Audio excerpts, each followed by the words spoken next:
السلام علیکم ورحمۃ اللہ وبرکاتہ۔ ناظرین، ابھی تک ہم پڑھ رہے تھے تختی نمبر 12۔ اب ہم پیش کر رہے ہیں ان طلباء کے لیے جو نورانی قاعدہ پڑھ رہے ہیں یا پڑھ چکے ہیں۔ آج ہم ان کو ایک نئی چیز سکھانے جا رہے ہیں، نورانی قاعدے میں ایک نیا سبق، اور وہ نیا سبق ہے تختی نمبر 13۔ اور تختی نمبر 13 کا عنوان تشدید۔ یہ تشدید کیا ہے؟ ابھی تک آپ نے جزم پڑھا، زبر پڑھا، زیر پڑھا، دو زیر پڑھے، یہ سب چیزیں آپ نے پڑھی ابھی تک، اور ماشاءاللہ آپ لوگوں نے یاد بھی کیا۔ اب آپ کے سامنے آ رہا ہے سبق نمبر 13، یعنی تختی نمبر 13۔ سمجھتے ہیں سب سے پہلے تختی نمبر 13 کی تشدید۔ تو ہم آپ کے سامنے تشدید کی کچھ شکلیں پیش کر رہے ہیں، سمجھنے جا رہے ہیں تشدید کی شکل۔ تشدید کیا ہے؟ تختی نمبر 13 میں کیا چیز سمجھائی جا رہی ہے، تختی نمبر 13 میں کیا چیز بتائی جا رہی ہے، تو آج ہم وہی آپ کے سامنے کیا کرنے جا رہے ہیں، شروع کرنے جا رہے ہیں۔ تو سب سے پہلے آج ہمارا جو سبق ہے وہ ہے سبق نمبر 13 یا تختی نمبر 13۔ تختی نمبر 13، سبق نمبر 13 یا تختی نمبر 13۔ تو یہ رہا تختی نمبر 13۔ تختی نمبر 13 میں جو آج ہمیں سیکھنا ہے وہ ہے تشدید۔ یہ رہی تشدید کی شکل۔ یہ ہر حرف کے اوپر نظر آتی ہے۔ یہ آپ کو جب بھی آپ قرآن کریم پڑھیں گے، کوئی بھی سپارہ آپ پڑھیں گے، عربی پڑھیں گے، تو آپ کو یہ شکل نظر آتی ہے، کسی نہ کسی حرف پر آپ کو یہ شکل نظر آئے گی۔ یوں تو جو ہمارے بچے انگلش پڑھ لیتے ہیں وہ اس کو کس سے پہچانتے ہیں؟ ڈبلو سے۔ کس سے پہچانتے ہیں؟ ڈبلو سے پہچانتے ہیں۔ خیر، تو یہ ہے تشدید۔ اب یہ جب بھی کسی حرف کے اوپر ہو، وہ حرف کس طرح پڑھا جاتا ہے؟ دیکھیے ہم کچھ حرف آپ کے سامنے لکھ رہے ہیں۔ یہ ہے حمزہ با زبر اب۔ کیا ہے یہ؟ اب۔ با زبر با، اب با۔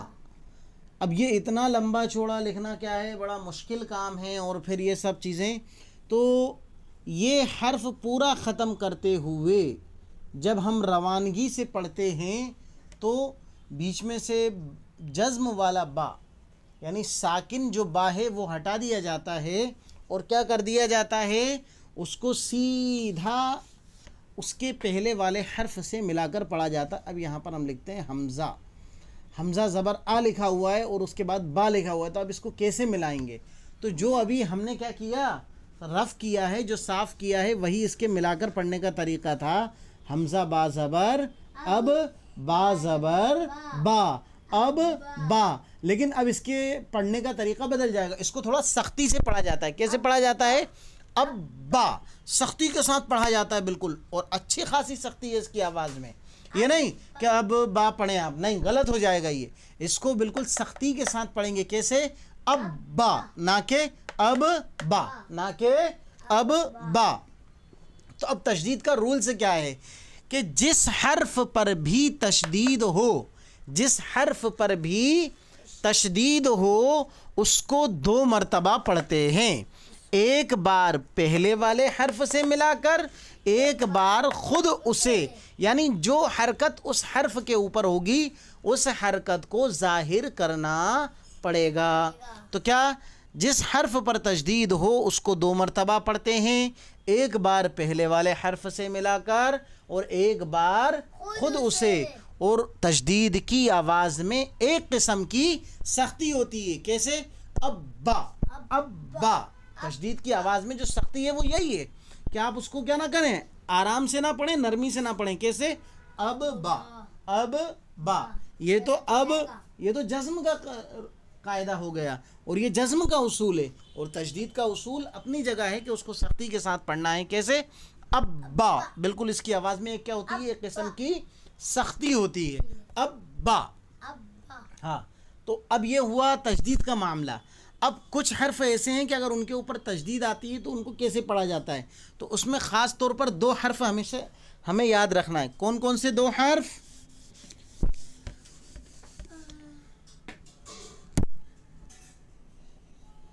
میم اور نون. ہاں کیا کہا؟ قاعدہ یہ ہے کہ جب نون اور میم پر تشدید ہو تو غنہ کر کے پڑھیں گے، غنہ ہوگا. تو چلیے ہم لکھ دیتے ہیں اس پر تشدید، اور اس پر بھی ہم لکھ دیتے ہیں تشدید. اب ہم اس کے پہلے ایک حرف لکھ دیتے ہیں حمزہ زبر آ. اب اس کو ملائیں گے میم سے. حمزہ میم زبر ام، میم زبر ما، ام. ماشاء اللہ. تو یہ کیا؟ غنہ. کیا ہوا؟ نون اور میم پر اگر تشدید ہوتی ہے تو کیا ہوتا ہے؟ غنہ ہوتا ہے. اسی طرح نون کے اوپر بھی تشدید. اس سے پہلے ہم لکھیں گے حمزہ زبر آ اور اس کو ملائیں گے نون سے. حمزہ نون زبر ان، نون زبر نا، ان. کیا ہوا یہ؟ ان. تو کیسے ہوا یہ؟ ایسے ہوا، دیکھیں آپ. حمزہ میم زبر ام، میم زبر ما، ام ما، ام ما. یہ ہے ہجے کر کے پڑھنے کا طریقہ. یعنی آپ پوچھیں کہ بھائی اس کا ہجے کیسے ہوگا، تو ہجے اسی طرح ہوگا. کیا؟ حمزہ میم زبر ام، میم زبر ما، ام ما. اور اس کا ہجے، تو اس کا ہجے بھی اس طرح ہوگا. حمزہ نون زبر ان، نون زبر نا، ان. تو یہ سب نہ لکھتے ہوئے، یہ سب نہ کرتے ہوئے، جب بھی ہم اس کو کیسے پڑھیں گے؟ رواں پڑھیں گے. تو کیا پڑھا جائے گا؟ اما، ان. نون اور میم پر تشدید ہو تو کیا ہوتا ہے؟ غنہ. اور غنہ کی مقدار 1 الف ہے. اور غنہ کسے کہتے ہیں؟ ناک میں تھوڑی دیر آواز کو روکنا غنہ کہلاتا ہے. ماشاء اللہ. اب ہم آپ کے سامنے کچھ مثالیں لکھ رہے ہیں، آپ ان کو جلدی سے بتانا ذرا. تو دیکھیں آپ کے نورانی قاعدے میں بھی کچھ مثالیں دی گئی ہیں، جیسے کہ یا زبر یا، زو نون پیش زن. یا زبر یا، زو نون پیش زن. یا زبر یا، یا زبر یا، زو نون پیش زن. یا زن، نون پیش نو، زن نو. یاد رہے کہ اس کو جلدی نہیں پڑھنا ہے، اس کو کیا کرنا ہے؟ غنہ کر کے پڑھنا ہے. کس کو؟ نون مشدد کو اور میم مشدد کو.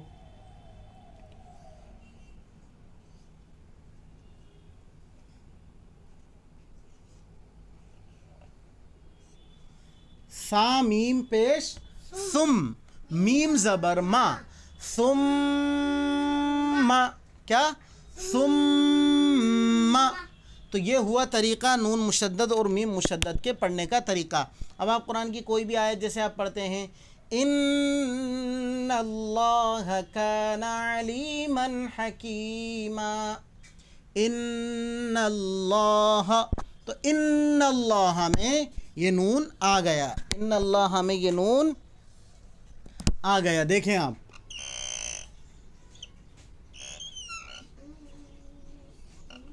ان اللہ.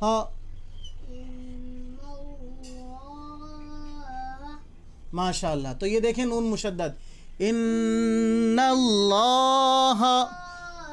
اور یہ تشدید ہے اللہ کے لام پر، اور اللہ کے لام پر تشدید آ گئی تو اس کو کس سے ملا کر پڑھ رہے ہیں ہم؟ نون سے. کیسے؟ حمزہ نون زیر ان، نون لام زبر نل، ان نل، لام کھڑا زبر لا، ان اللہ، ہا زبر ہا، ان اللہ.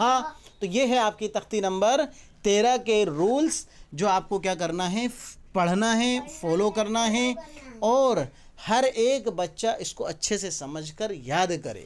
یہ نہیں کہ تشدید کو آپ ایک ہی مرتبہ پڑھیں. کیسے پڑھیں؟